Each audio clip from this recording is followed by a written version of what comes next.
Hey, comic fans, Mr. Q Comics back with some more show and tell here. First off, I just want to say, as always, thanks to all my subscribers.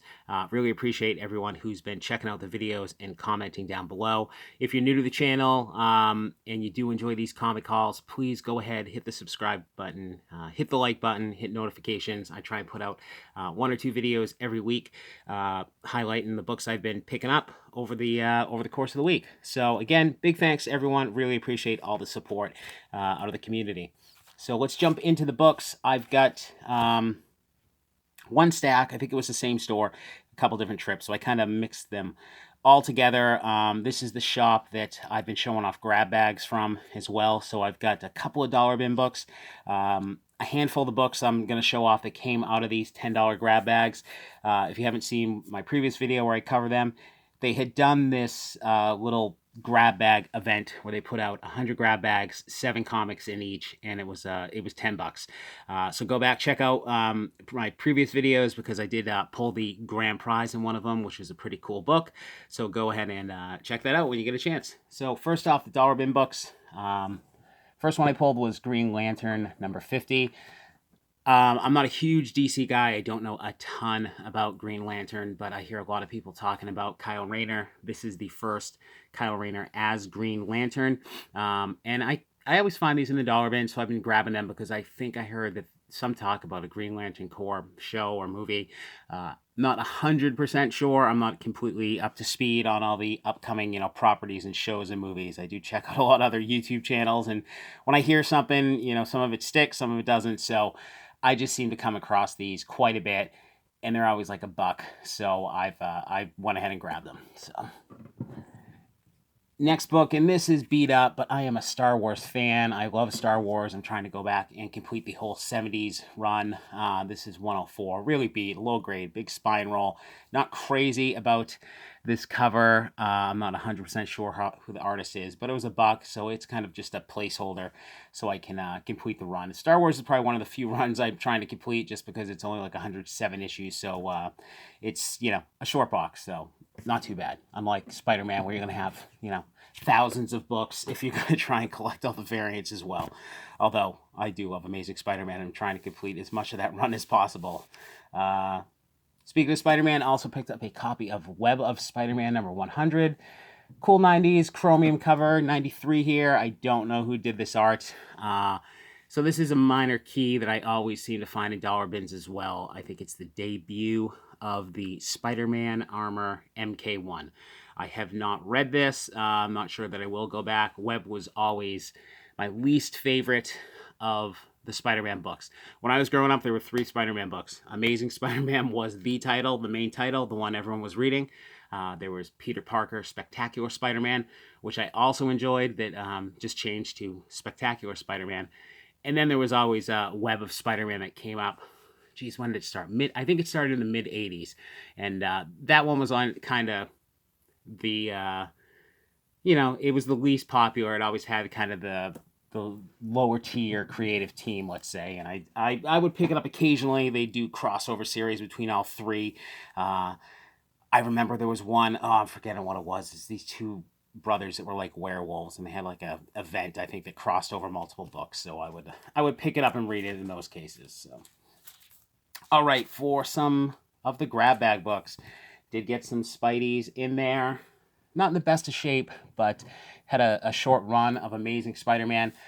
This is the Civil War tie-in. So when I got back into books, Civil War is probably one of the first trades I picked up. I did go back and read that. I think when I got back into books in 2015, I think the Civil War movie, did it come out in 2015 or maybe just after? So, my stepson was getting into books. He had picked up Civil War, so I went back and read it. But I never read this run here in Amazing. So we got 530, 531. And I'm not sure if this is all the same team. Straczynski writing, Kirkham. Is that Tyler Kirkham on the art? 532. This is got Garney listed. I'm not 100% positive. 533. Straczynski, if I'm saying that right, and Garney as well. And 534. So just a nice little run of Spidey. I'll probably go back and read this. I think I had all of these except for one. So I am trying to complete excuse me, the full Amazing Spider-Man run. I just don't want to spend any real money on any of the modern ones. So I just wait until I find them in dollar bins or in collections. So I think a lot of those were kind of lower grade, but I'm still, anytime I'm getting Amazing Spider-Man out of a grab bag or out of dollar bins, I am a happy camper. So, all right, the last couple books I'll show off from the grab bag. This is a pretty good series. I've never gone back and read it. So this is late Bronze Age. It's The Vision and the Scarlet Witch, and these are in pretty decent shape. These are all look to be like very fine near mint. I really like the covers. I like the art here. I don't know who wrote this series, but I think it's Rick, and I'm going to butcher it, Leonardi. I'm not sure if it's Leonardi or Leonardo. I think it's Leonardi on the art, who I'm pretty sure did some X-Men art as well, but I definitely like these. It's number one. We got number two. Number two, I think, is The Death of Whizzer. Key Comics Collector had number one listed as the first Sam Hain, which I'm sure I'm saying wrong, which is apparently the physical embodiment of Halloween, which sounds pretty cool to me. I think I'm going to go back and read this because it was the whole miniseries here. Number three. And finally, number four. That one's probably my least favorite of the covers. I dig the black backgrounds, especially on number three there. So I thought that was pretty neat. I mean, this is the first series of Vision and Scarlet Witch. There's another mini series from the 80s, but I think that's a 12-parter. You know, the ones where you have Marvel would say right on the top, like Secret Wars, part 1 of 12 or whatever. So I'm pretty sure there was one from 84, 85, the second volume that was a 12-parter. But this is the first team up of the Vision and the Scarlet Witch. I'm curious to see if these do anything. I had got these before San Diego Comic-Con. Obviously, they've got whatever they're calling it, the WandaVision, which is like a, I don't know why they're calling that. It sounds like a complete ripoff from Willy Wonka, obviously. To me, I don't know. All I think of is Willy Wonka when they say WandaVision. I mean, I don't know, weird name choice. Anyways, I'm curious to see if anything happens with those books, but I think I'll go back. I'm going to hold on to those. I think I'll go back and check those out. So, okay, on to the better stuff, the good stuff. There's quite a bit of bronze and some nice silver. It's a lot of Jack Kirby here. So we'll go with some DC stuff to start. I know nothing about this. This is Mr. Miracle number 4. I've never, again, I was on a DC guy. I know Jack Kirby did a lot of this Fourth World stuff when he came over to DC. You got New Gods, Forever People, this Mr. Miracle. I've heard a lot of people talk about Mr. Miracle.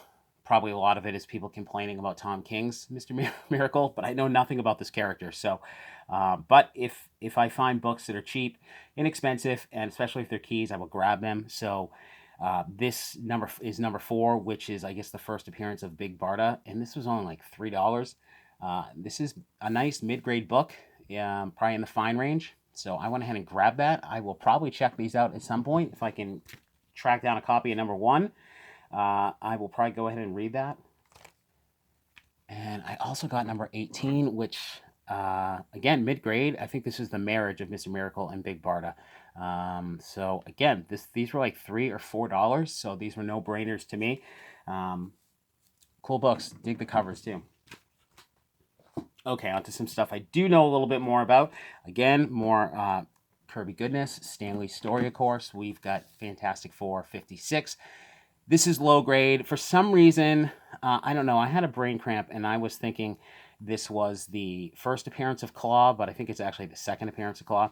So I grabbed it. It was cheap. I mean, anytime I go into most of my shops, Fantastic Four, Amazing Spider-Man, Avengers, those Silver Age books, unless they're completely shredded, they always seem to be, $20, $25. If they're in mid-grade or higher, they're like $35, $40 for each one. So anytime I'm finding Marvel Silver Age in the $5 to $10 range, I am all over them. So this is probably good. It's got some staining. It's got a lot of dirtiness. I mean, it could probably be cleaned up, but I don't know that I'm going to bother for a book like this. But still psyched to have it. I've been definitely on a Fantastic Four kick. My shops have gotten a lot of Fantastic Four books, so I've been snatching them up when the prices are right. Also got number 35. Same thing. This is in beat up shape. I think maybe 56 is more like VG. This is the one that's a little more beat up. But this is the first appearance of Dragon Man. and the second Diablo. Same thing. It was like $10. So, I mean, early Fantastic Four. It's got a cool date stamp. That one's kind of neat. This shop has a whole bunch that have that exact same date stamp. I've probably shown some of them off before, and some of the early detectives and Batman I've been picking up. So, glad to get that. Okay, not Kirby here, but some Silver Age Marvel goodness. Amazing Spider-Man 37. Of course, Spidey is my favorite. I have a copy of this. This is the first appearance of Norman Osborn. Green Goblin for me, first appearance of Green Goblin. That is a book that is definitely something I'd have to save for. But, you know, the first appearance of Norman Osborn, definitely more affordable. I keep finding these in like the $30 to $40 range. This book has definitely picked up, got some heat on it recently. I think there's been a lot of speculation with the movies that at some point Norman Osborn is going to pop up in the MCU, possibly being the one who acquired Avengers Tower. So I've just been grabbing these when I find them for $40, and these are low grade. I mean, most of the stuff I'm finding is lower grade. I think this is probably in the VG range. So you can't go wrong. I mean, how can you go wrong with Stan Lee, Steve Ditko, early Amazing Spider-Man? Even if it doesn't happen in the movie, I am happy to have multiple copies of this. So psyched to have another copy. Okay, last three bigger books, all Kirby, gorgeous covers. First one, Fantastic Four 112. This is just an iconic classic cover. Hulk versus the Thing. This is a beautiful cover. I can't remember exactly what I paid with this. I think I bundled this with another book. One of my shops has had this sitting there for like a year, marked at like $50 or something. I haven't wanted to pull the trigger. And then I bundled it with the next book at a different shop. And then I realized, oh, geez, the one that I'm always been avoiding but wanted at the first shop, I think is in a little better shape. The color is nice, but it's got some bad color breaks right here. It's not terrible. I would say it's got to be, you know, I don't know, it's mid-grade probably, very good, fine, something like that. So this is just a classic John Buscema cover. It's gorgeous. So psyched to have it. I probably would have liked to get it a little bit cheaper, but, you know, like I said, I was bundling it with the next book. So this was kind of what made it for me. I've shown this book before in super low grade, and I got it with some other big Fantastic Four keys, and it had a bunch of tape on the spine. It was dirt cheap, but you know, the opportunity popped up for another copy, so I jumped on it. Fantastic Four 50. So this is, you know, obviously part of the Silver Surfer Galactus trilogy there, 48, 49, 50. I have not been able to get a copy of 48. That book has gone through the roof. Kicking myself for not getting it a few years back when I had the opportunity for a lot less. But nonetheless, I've gotten a couple copies of 49, and this is my second copy of 50. Fantastic, again, Kirby cover, interesting brown background. I don't see a ton of books with brown backgrounds, but it's the second full appearance of Silver Surfer and Galactus. First, Wyatt Wingfoot and Surfer versus Galactus in the story. So I put this down as good, very good. It's definitely a lot better than the other copy I had. So, I mean, look, I paid for these two books, but to me, these are books, again, you can't go wrong. If it's fair market value, a little bit less, this book's just going to keep going up and up. I don't see this stuff ever being bad investments. These are definitely books I want to hold on to for a very, very long time, if possible. But I always like to have multiple copies in case I do want to sell some stuff or trade some stuff. So psyched to get a better copy. I'll probably sit on the lower grade one for a little bit anyways and see what happens with the MCU. So last book, again, another MCU. Heavily talked about property. Bronze Age stuff. I have a copy of this book. I got it in a collection a couple years back. The one I got came in the sealed Ultra Pro Pack, weird poly sleeves. And I've got like 100 of these books in these sleeves. And this was in there. I had never heard of the series. It's again Kirby, Bronze Age, Eternals #1. This is not the first one I got. I picked this up, you know, probably in the $80 range, which I thought was a pretty fair price, maybe a little more than that. I think they had it as VF near mint, but when we looked at it, I think it was more like the VF range. So I was happy to get it. Higher grade copy. I'm definitely going to get this slabbed at some point. I'll probably open up my other one I have sealed, which I have to assume is in the 9s. I think it's got a couple spine ticks, but obviously this is a big MCU key one of the first movies, I think, coming out in Phase 4. So I don't know anything about the Eternals. I've been learning a lot more watching other people talk about them. I may brave it to try and read this. I'm always a little nervous trying to read through a book that is $100 book. That is nerve wracking, but I don't really want to go out and pick up the trade. And I think there's only like 18 issues and 2 annuals, something like that. I've been kind of over the past couple years pulling a lot of the Eternals books out of dollar bins. They've obviously all caught in fire now, so every time I see them in the shop, they're all on the wall for 20 or 25 bucks. So I'm not buying most of them unless I'm getting them for a couple of bucks. Number one, I would pony up for. There's a couple other big keys in there. I think, is it 3 is the first Circe? I'm not sure. But, it's Jack Kirby. I'd like to go back and read it a little. I really don't know much about it. There's also a mini series I've been pulling out of dollar bins as well. So it's funny how, I went all those years reading Marvel and really didn't know anything about the Eternals.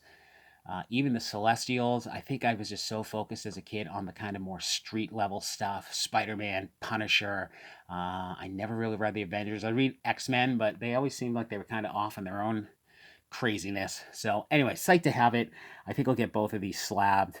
And I'm not sure what I'll do with them. I'll probably unload at least one of them, maybe both. I don't know. Depends what happens. I don't know. So anyways, happy to have them.